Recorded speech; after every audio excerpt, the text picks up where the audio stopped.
Mobile phone डाल दिया, चाबियाँ डाल दी, हैंड सैनिटाइज़र डाल दिया, कुछ भूल तो नहीं रही? Oh my god, how can I forget Everteen's toilet seat sanitiser. क्या आप जानते हैं cleaning the toilet with water is not enough? It's very important to take care of your intimate parts. Yes.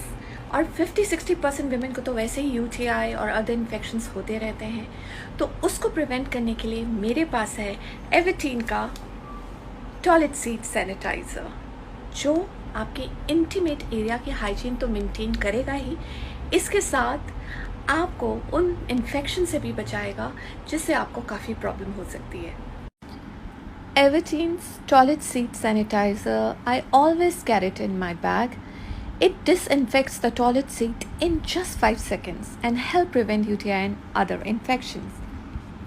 You can use it on toilet seats, flush lever, seat covers, and doorknobs.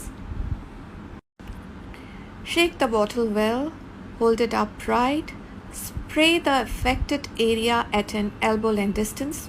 Wait for about 5 seconds for sanitizing before using the toilet. So इसीलिए अपनी hygiene को maintain करने के लिए और बहुत सारे infections से बचने के लिए प्लीज़ बाय करें एवरटीन्स टॉयलेट सीट सैनिटाइज़र। सारे बाइंग ऑप्शन में डिस्क्रिप्शन बॉक्स में लिख दूंगी। Go and buy and protect yourself. Thank you.